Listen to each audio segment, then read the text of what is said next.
Hello friends, welcome to Kannan info Tamil. நம்ம இன்னைக்கு என்ன டாபிக் பார்க்க போறோம் அப்படின்னா, போன மாதம் சீனா ஃபியூஜியாங் அப்படிங்கிற பிரம்மாண்ட விமானம் தாங்கி போர்க்கப்பலை லான்ச் செஞ்சாங்க. அதே வேளையில செப்டம்பர் 2ஆம் தேதி உள்நாட்டிலே தயாரிக்கப்பட்ட INS விக்ராந்த் விமானம் தாங்கி போர்க்கப்பலை இந்திய கடற்படையில் கமிஷன் செய்ய உள்ளாங்க. இப்படி அடுத்தடுத்து விமானம் தாங்கி போர்க்கப்பல்கள் ஆசியாவின் மிகப்பெரிய ராணுவ சக்திகளின் படையில் இணைவது ஒரு மிகப்பெரிய பேசுபொருளா ஆக்கப்பட்டிருக்கு. குறிப்பா இந்தியாவின் INS விக்ராந்த் மற்றும் சீனாவின் ஃபியூஜியாங் விமானம் தாங்கி போர்க்கப்பலோட செயல்திறன் குறித்து கம்பேர் செய்து பல செய்திகள் வெளிவந்து கொண்டிருக்கு. இந்த வீடியோல INS விக்ராந்த் மற்றும் சீனாவின் ஃபியூஜியாங் விமானம் தாங்கி போர்க்கப்பல்களை கம்பேர் செய்து உண்மையில் எந்த விமானம் தாங்கி போர்க்கப்பல் சிறந்தது அப்படின்னு பார்க்கலாம். நம்ம சேனல்ல டிஃபென்ஸ் ரிலேட்டடா தினம் ஒரு வீடியோ பப்ளிஷ் பண்ணிட்டு இருக்கோம். உங்களுக்கு டிஃபென்ஸ் ரிலேட்டடான செய்திகளை தெரிஞ்சுக்கிறதுல ஆர்வம்னா நம்ம சேனலை சப்ஸ்கிரைப் பண்ணிக்கங்க. நீங்க பண்ற ஒவ்வொரு சப்ஸ்கிரிப்ஷனும் எனக்கு அடுத்தடுத்த வீடியோஸ் போடுறதுக்கு ஒரு மோட்டிவேஷனா இருக்கும். சீனா ஒரு ப்ளூ வாட்டர் நேவி ஆக வேண்டும் என்ற கனவில் தங்களுடைய கடற்படையை விரிவுபடுத்தி வர்றாங்க. தற்போதைய நிலையில் எண்ணிக்கையின் அடிப்படையில் பார்த்தா உலகத்திலே மிகப்பெரிய கடற்படை சீன கடற்படை தான். சீன கடற்படையை ஒரு ப்ளூ வாட்டர் நேவி அப்படிங்கிற ஸ்டேட்டஸுக்கு கொண்டு போறதுக்கு சீனா பல முயற்சிகளை எடுத்து வர்றாங்க. அதில் ஒண்ணுதான் இந்த ஃபியூஜியாங் விமானம் தாங்கி போர்க்கப்பல் டெவலப்மெண்ட். உலகில் உள்ள அனைத்து விதமான கடற்பரப்புலையும் ஆபரேட் செய்யக்கூடிய நேவிய ப்ளூ வாட்டர் நேவி அப்படின்னு சொல்லுவாங்க. அதே வேளையில இந்தியா உள்நாட்டிலே டிசைன் செய்து தயாரிக்கப்பட்ட முதல் விமானம் தாங்கி போர்க்கப்பலை தங்களுடைய கடற்படையில் இணைக்க உள்ளாங்க. இதன் மூலமா விமானம் தாங்கி போர்க்கப்பல்களை உள்நாட்டிலே வடிவமைத்து கட்டமைத்து தங்களுடைய கடற்படையில் இணைக்கக்கூடிய வெகு சில நாடுகள் அடங்கிய பட்டியல்ல இந்தியாவும் இணைகிறாங்க. இந்தியாவின் நோக்கம் இந்திய பெருங்கடல் பகுதியில சீனாவின் ஆதிக்கத்தை கட்டுப்படுத்துவதில் மட்டுமே இருக்கு. இந்தியா சீனா தன்னுடைய கடற்படையை விரிவு செய்து இந்திய பெருங்கடல் பகுதியில தன்னுடைய ஆதிக்கத்தை அதிகப்படுத்த தொடங்கியதும் இந்தியா தன்னுடைய கடற்படையை வலிமைப்படுத்த ஆரம்பிச்சிருக்காங்க. சீனா லான்ச் செஞ்சிருக்க இந்த ஃபியூஜியாங் விமானம் தாங்கி போர்க்கப்பலை டைப் 3 கேரியர் அப்படின்னு சொல்றாங்க.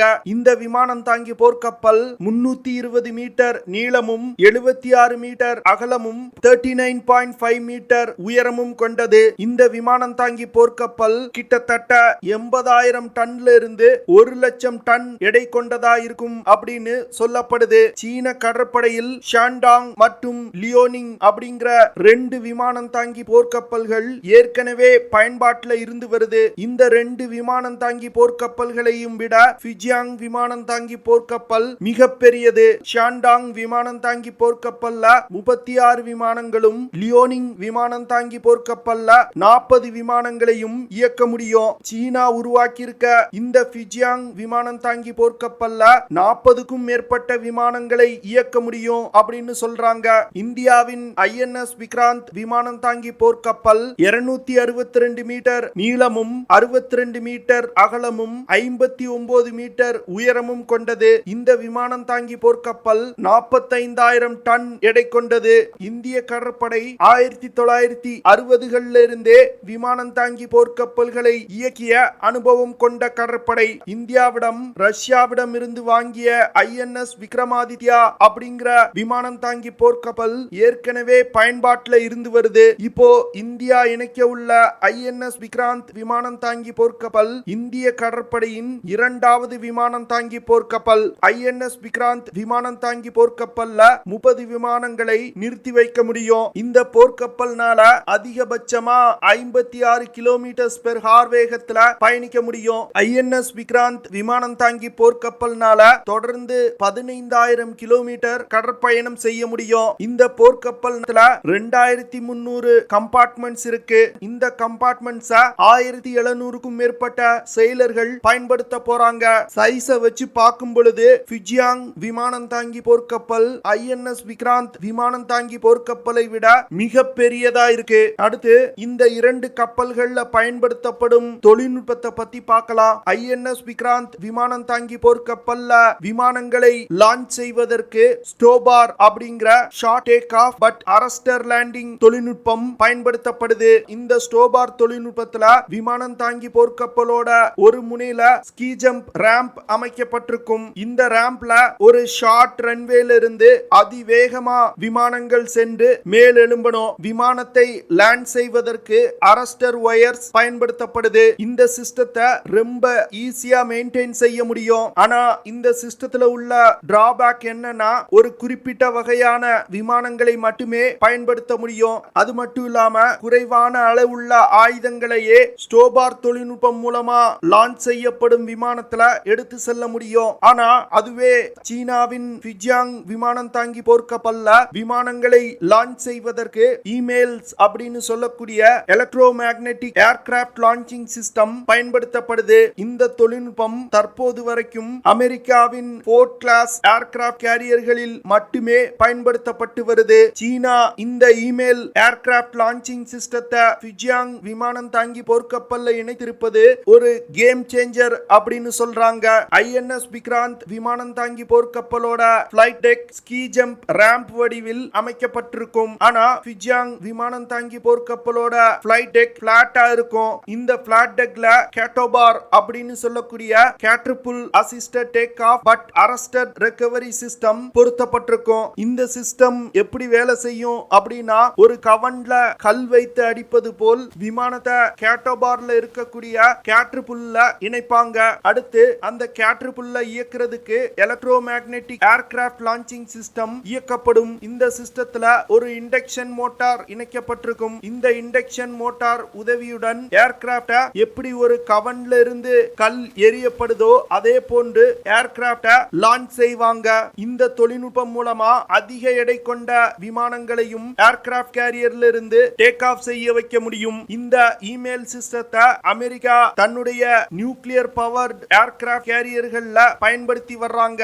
ஆனா சீனா ஸ்டீம் பவர் ஃபியூஜியாங் விமானம் தாங்கி போர்க்கப்பல்ல இணைக்க உள்ளாங்க. ஃபியூஜியாங் விமானம் தாங்கி போர்க்கப்பல்ல இந்த இமெயில் ஏர்கிராப்ட் லான்ச்சிங் சிஸ்டம் இணைக்கப்பட்டிருக்கிறதுனால அதிக எடை கொண்ட பெரிய விமானங்களை டேக் ஆஃப் செய்ய வைக்க முடியும். அதே போன்று டேக் ஆஃப் செய்யக்கூடிய விமானங்கள்ல அதிகமான ஆயுதங்கள் மற்றும் எரிபொருளை ஏற்ற முடியும். இந்த விமானத்துல ட்ரோன்கள், பெரிய surveillance aircraft, heavy transport aircraft மற்றும் அவாக்ஸ் விமானங்களை கூட டேக் ஆஃப் செய்ய வைக்க முடியும். அப்போ சீனாவின் ஃபியூஜியாங் விமானம் தாங்கி போர்க்கப்பல் இந்தியாவின் INS விக்ராந்த் விமானம் தாங்கி போர்க்கப்பலை விட அனைத்து விதத்திலையும் சிறந்ததா அப்படின்னு நீங்க கேட்கலாம். அதற்கு நம்ம ஃபியூஜியாங் விமானம் தாங்கி போர்க்கப்பல்ல உள்ள டெக்னிக்கல் டீடைல்ஸ் பத்தி பார்க்கலாம். ஃபியூஜியாங் விமானம் தாங்கி போர்க்கப்பல்ல இமெயில்ஸ் அப்படிங்கிற ஏர்கிராப்ட் லான்ச்சிங் சிஸ்டம் பயன்படுத்தப்பட்டிருக்கிறதா சொல்லியிருக்காங்க. இந்த தொழில்நுட்பம் முதல்ல அமெரிக்காவால் கண்டுபிடிக்கப்பட்டது. இந்த இமெயில்ஸ் ஏர்கிராப்ட் லான்ச்சிங் சிஸ்டத்தை அமெரிக்கா தன்னுடைய நியூக்ளியர் பவர்டு ஏர்கிராப்ட் கேரியரான USS ஜெனரல் ஃபோர்ட் அப்படிங்கிற விமானம் தாங்கி போர்க்கப்பல்ல பயன்படுத்தி வர்றாங்க. ஆனா சீனா இமெயில் சிஸ்டத்தை ஸ்டீம் பவரை கொண்டு இயங்கக்கூடிய ஏர்கிராப்ட் கேரியர்ல இணைக்க போறதா சொல்லியிருக்காங்க. இந்த விஷயத்துல தான் டிஃபென்ஸ் எக்ஸ்பர்ட்ஸ் கேள்வி எழுப்புறாங்க. இமெயில் சிஸ்டத்தை இயக்குறதுக்கு அதிக அளவிலான பவர் தேவைப்படும். இதன் காரணமா தான் அமெரிக்கா தன்னுடைய மற்ற ஏர்கிராப்ட் கேரியர்ல இமெயில் சிஸ்டத்தை இணைக்காமல் நியூக்ளியர் பவர்டு ஏர்கிராப்ட் கேரியரான ஜெனரல் ஃபோர்ட்ல இணைச்சிருக்காங்க. சீனா இமெயில் சிஸ்டத்தை ஃபியூஜியாங் விமானம் தாங்கி போர்க்கப்பல்ல இணைக்க போறதா சொல்லி இருக்கிறது ஒரு மிகப்பெரிய பிளண்டர் அப்படின்னு சொல்றாங்க. அது மட்டும் இல்லாம இமெயில்ஸ் ஏர்கிராப்ட் லான்ச்சிங் சிஸ்டத்தை கண்டுபிடித்த அமெரிக்காவே இந்த சிஸ்டங்களை இயக்குறதுல பலவிதமான டெக்னிக்கல் ப்ராப்ளம்ஸ் சந்திச்சு வர்றாங்க. சமீபத்துல US டிபார்ட்மெண்ட் ஆஃப் டிஃபென்ஸ் ஒரு ரிப்போர்ட்ல அமெரிக்க விமானம் தாங்கி போர்க்கப்பல்கள்ல பயன்படுத்தப்பட்டு வரும் இமெயில்ஸ் ஏர்கிராப்ட் லான்ச்சிங் சிஸ்டத்துல அடிக்கடி பழுது ஏற்படுவதாகவும் இந்த சிஸ்டங்கள் நம்பகத்தன்மை வாய்ந்ததா இல்லை அப்படின்னு குறிப்பிட்டிருக்காங்க. அமெரிக்க விமானம் தாங்கி போர்க்கப்பல்ல பயன்படுத்தப்படும் இமெயில் சிஸ்டத்தை ஜெனரல் அட்டாமிக்ஸ் அப்படிங்கிற அமெரிக்க நிறுவனம் தயாரிச்சாங்க. இந்த இமெயில் சிஸ்டம் முன்னாள் அமெரிக்க அதிபர் டொனால்ட் ட்ரம்ப் பீரியட்ல இந்தியாவிற்கு INS விக்ராந்த் விமானம் தாங்கி போர்க்கப்பல்ல பயன்படுத்துவதற்காக அமெரிக்கா ஆஃபர் பண்ணாங்க. ஆனா அமெரிக்காவின் இந்த ஆஃபரை இந்திய கடற்படை ஏற்க மறுத்துட்டாங்க. இதற்கு காரணம் இமெயில்ஸ் ஏர்கிராப்ட் லான்ச்சிங் சிஸ்டத்தை ஆபரேட் செய்வதற்கு அதிக செலவாகுது. அது மட்டும் இல்லாம இந்த இமெயில் சிஸ்டம் அடிக்கடி பழுதாகுது. இதனால இந்த சிஸ்டம் ஒரு நம்பகத்தன்மை இல்லாத சிஸ்டம் அப்படின்னு சொல்லி இந்தியா வாங்க மறுத்துட்டாங்க. அது மட்டும் இல்லாம இந்த EMALS aircraft launching system nuclear powered aircraft கேரியர்கள்ல மட்டுமே இயக்கப்பட்டு ப்ரூவ் செய்யப்பட்டிருக்கு. ஸ்டீம் பவரை கொண்டு இயங்கக்கூடிய ஏர்கிராஃப்ட் கேரியர்ல இதுவரைக்கும் எந்த நாடும் பயன்படுத்தியதே கிடையாது. இதனால சீனா சொல்வது போன்று ஒரு ஸ்டீம் பவரை கொண்டு இயங்கக்கூடிய ஏர்கிராஃப்ட் கேரியர்ல இமெயில் ஏர்கிராஃப்ட் லான்ச்சிங் சிஸ்டத்தை அவ்வளவு எளிதா இணைத்திட முடியாது. அப்படியே இணைக்கப்பட்டாலும் இந்த சிஸ்டம் தன்னுடைய முழு செயல்திறனோடு இயங்குமா அப்படிங்கிறது கேள்விக்குறிதான். இதன் காரணமா INS விக்ராந்த் விமானம் தாங்கி போர்க்கப்பலுக்கு எதிரா ஃபியூஜியாங் விமானம் தாங்கி போர்க்கப்பலுக்கு இருந்த அட்வான்டேஜ் இல்லாமல் போயிருக்கு. அது மட்டும் இல்லாம இந்தியா உருவாக்கி இருக்கிற INS விக்ராந்த் விமானம் தாங்கி போர்க்கப்பல்கள்ல பயன்படுத்தப்படும் சிஸ்டங்கள் ஏற்கனவே ப்ரூவ் செய்யப்பட்ட சிஸ்டங்கள். குறிப்பா விமானங்களை சொல்லலாம். இந்தியா தற்போதைய நிலையில் MiG-29K விமானங்களை இந்த விமானத்துல இயக்கி வர்றாங்க. ஆனா இந்த விமானத்தோட செயல்திறன்ல சில பிரச்சனை இருக்கிறதுனால இந்தியா அமெரிக்காவின் F-18 சூப்பர் ஹார்னட் விமானம் இல்லன்னா ரஃபேல் போர் விமானத்தை இந்த விமானம் தாங்கி போர்க்கப்பல்ல இணைக்க உள்ளாங்க. அதுவே சீனாவின் தரப்பில் J-35 அப்படிங்கிற 5th ஜெனரேஷன் ஃபைட்டர் ஜெட்டை இணைக்க போறதா சொல்லி இருக்காங்க. ஆனா இந்த ஃபைட்டர் ஜெட் இன்னும் முழுவதும் டெவலப் செய்து முடிக்கப்படவில்லை. தற்போது சீன விமானப்படையில் பயன்பாட்டில் உள்ள டெக் பேஸ் ஃபைட்டர் ஜெட் அப்படின்னா J-15 விமானம் தான். இந்த விமானம் சீன கடற்படையில் இணைக்கப்பட்டதிலிருந்து பல விபத்துகளை சந்திச்சிருக்கு. இதன் காரணமா இந்த விமானங்களை ரீப்ளேஸ் செய்வதற்கு சீனா முயற்சி செய்து வந்துகிட்டு இருக்காங்க.